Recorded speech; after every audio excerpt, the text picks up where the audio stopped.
Hello and welcome to the SACS 2025 feature video. Today we'll be talking about the Seastate API.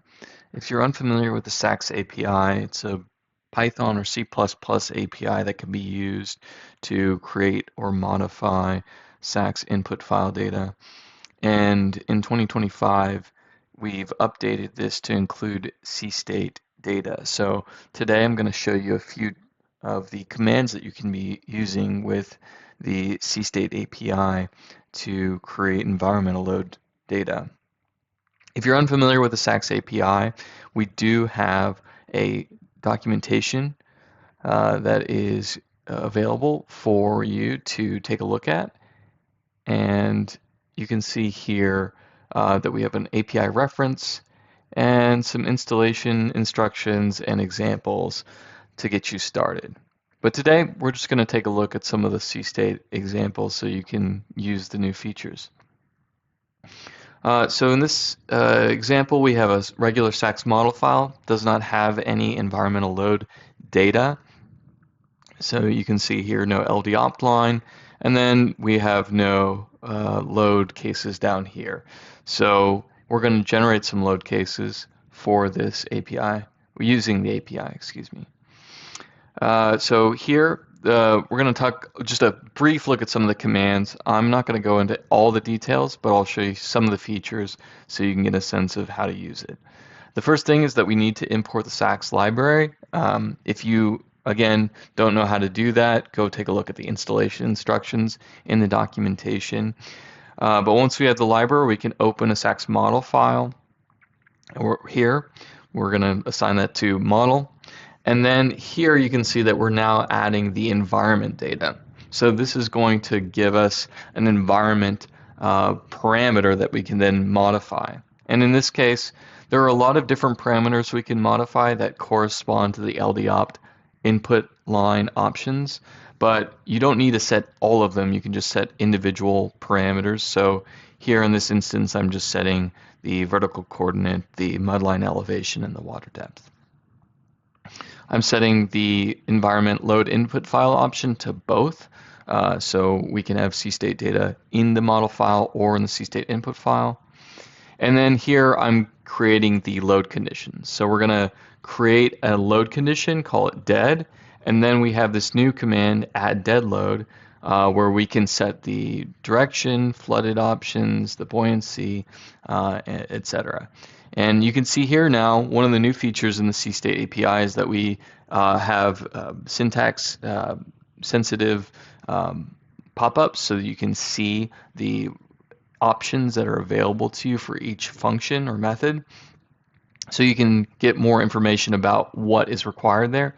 You can also highlight the individual values, the parameters that go into the method, and you can see the options there too, so you can get some more information about what input is expected.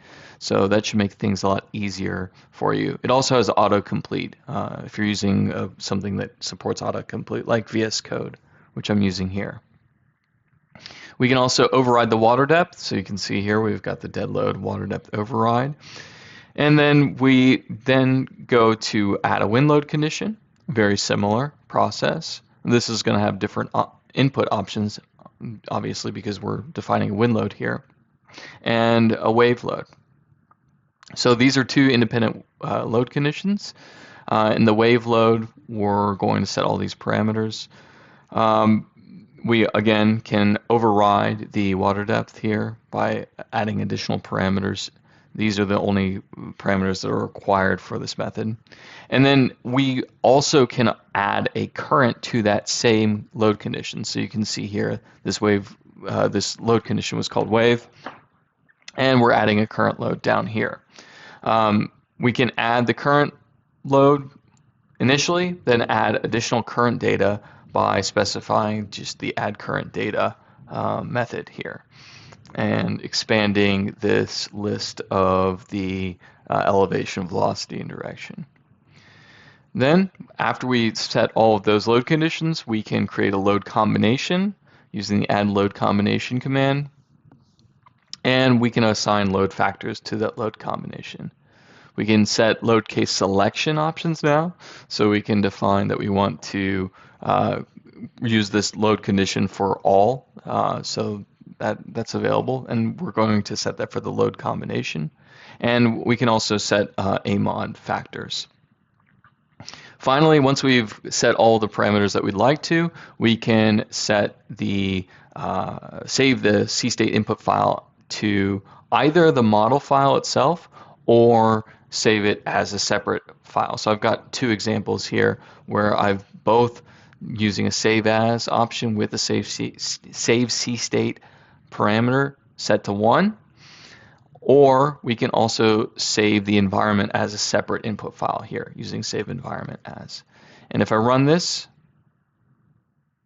we get two new files. And if I go look in executive, I can go open this up and take a look at those files.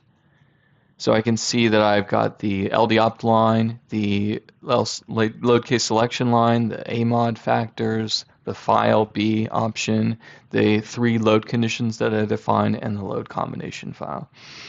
So you can see everything that we did there was created and saved to this model file. And if I wanted to, I could then open this up later and modify it using the Seastate API as well. This wasn't a comprehensive view of all of the functions that are available within the Seastate API. I'll leave that to look in the documentation to see other things like corrosion, marine growth overrides, moving loads, and the zone loading. So there's a lot more functions that we added in here, but this should get you started on how to use the Seastate API.